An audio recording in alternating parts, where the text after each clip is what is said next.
pessoal, meu nome é Ana Macoin, sou advogada, faço parte da equipe Macoin Santos e Campos, Sociedade de Advogados. Atuamos na cidade de Londrina e região com direito previdenciário.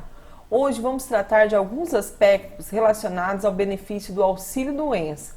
Então, se você tem interesse sobre o tema, aproveite e se inscreva no nosso canal. Na reforma da Previdência, ocorreu a alteração da nomenclatura do auxílio-doença, que passou a se chamar auxílio por incapacidade temporária, nome mais apropriado, já que não basta somente estar doente. A pessoa, o segurado, ele tem que estar o quê? Incapaz, tem que ser demonstrada esta incapacidade para o trabalho.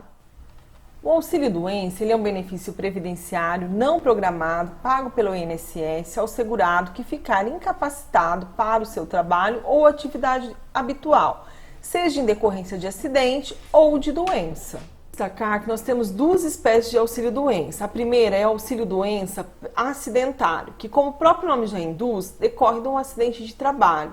A segunda espécie é o auxílio-doença previdenciário, cuja incapacidade decorre de qualquer outra causa não relacionada ao acidente de trabalho.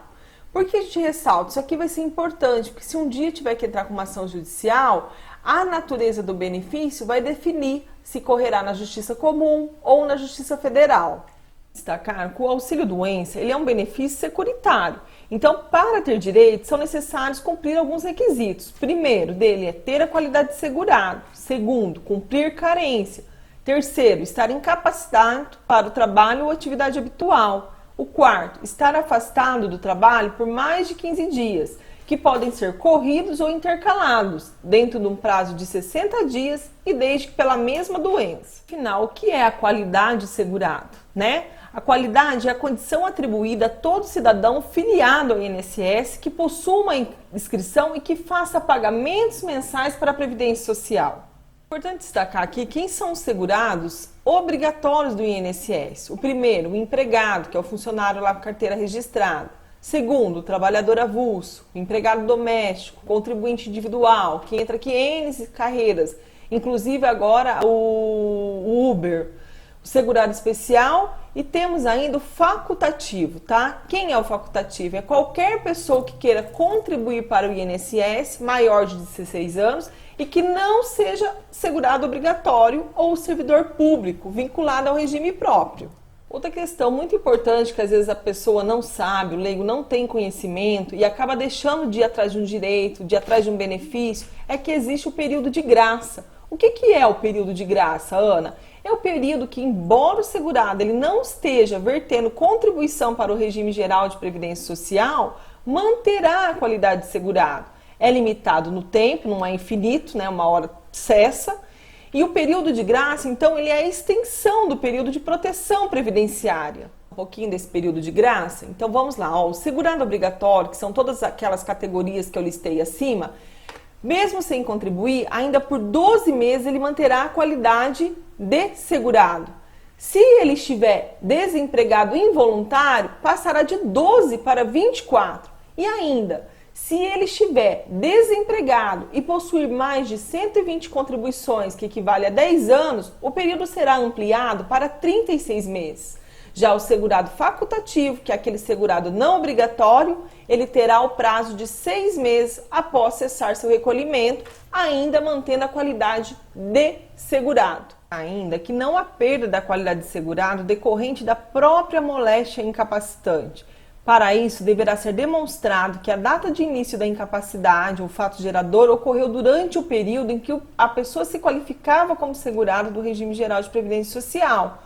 O segurado pode pedir o benefício a qualquer tempo, já que não há prescrição para requerer a concessão de benefício previdenciário.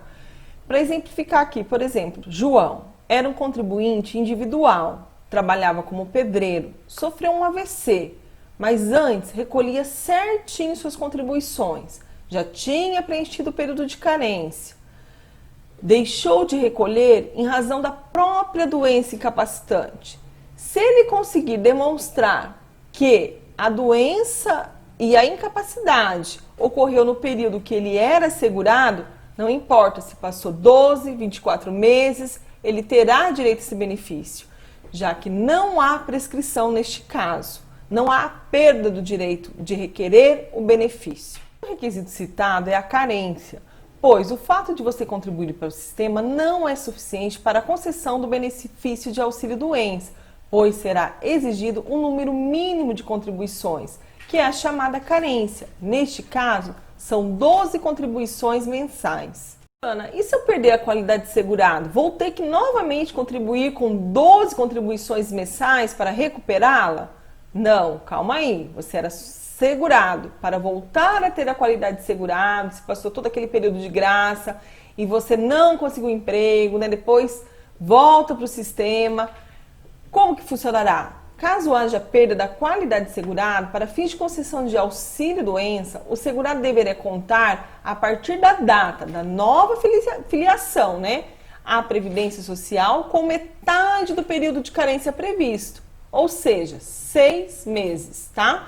Eu vou trazer um exemplo aqui para você, que é o exemplo do Roberto. O Roberto, ele perdeu a qualidade de segurado e depois de voltar a filiar ao regime geral, ele não precisará mais cumprir 12 meses de carência. Tanto destacar que há hipótese de dispensa da carência, ou seja, em que o segurado ele não precisa verter 12 contribuições para o sistema.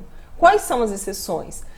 Invalidez decorrente de acidente de qualquer natureza, doença profissional, do trabalho e das moléstias graves, listadas em ato regulamentar que eu vou mostrar para vocês a seguir. O rol de doenças graves, que enseja o recebimento do auxílio-doença, tá? Eu não vou ler todos, mas vou deixar aqui exposto. Quem tiver interesse pode olhar uma a uma.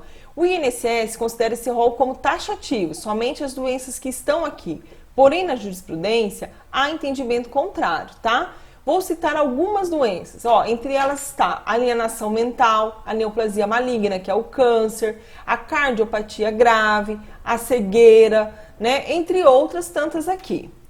E nós temos o que? A incapacidade, que é a doença ou acidente que torne a pessoa incapaz, né? O segurado incapaz para o seu trabalho ou atividade habitual. O afastamento deve ser superior a 15 dias. Uma outra pergunta muito comum, muito feita é doença pré-existente e capacidade superveniente. Ana, eu possuo uma doença. Então, se eu ingressar ao regime geral de previdência social portador dessa doença ou da lesão invocada como causa para o benefício, terei direito? Depende. Se a incapacidade sobrevier de motivo ou progressão ou agravamento dessa doença ou lesão pré-existente, sim, terá direito. Por exemplo, a pessoa ela pode ingressar no sistema tendo uma neoplasia maligna, um câncer. Ela pode estar apta, ela pode estar trabalhando, estar em tratamento, mas em determinado tempo da vida, essa doença pode vir a agravar e ela se tornar incapaz por um tempo. Poderá? Terá direito, ou melhor, terá direito ao benefício de auxílio-doença? Sim, ela entrou doente, mas ela estava em condição de trabalho. Porém, o agravamento se deu posterior à filiação. Isso do benefício de auxílio-doença, tá?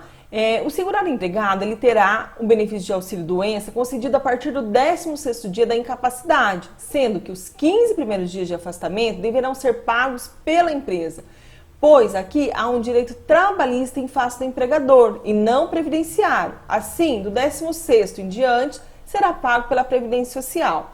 Gente, aqui só tem que tomar muito cuidado pelo seguinte, que se o segurado ele deixar de dar entrada lá, passar 30 dias, né? Se passar mais de 30 dias na entrada do requerimento junto ao INSS, nessa última hipótese, a data de entrada do requerimento que será contada. Tá? O INSS daí ele não vai pagar desde o 16º, mas sim a partir da entrada do requerimento, se ultrapassar 30 dias entre a incapacidade da doença que incapacitou e o protocolo lá no INSS, tá? Nas categorias de segurados, inclusive o empregado doméstico, a data de início do benefício é a data da incapacidade e a entrada do requerimento, se também se passar mais de 30 dias, tá? Então fique atento ao prazo. Pergunta assim, que é muito feito no dia a dia nosso de trabalho é o seguinte, o auxílio-doença, ele pode acumular com outros benefícios? O auxílio-doença, ele não pode ser acumulado com outra aposentadoria, tá? Quero deixar isso bem claro. Não pode ser acumulado com salário de maternidade.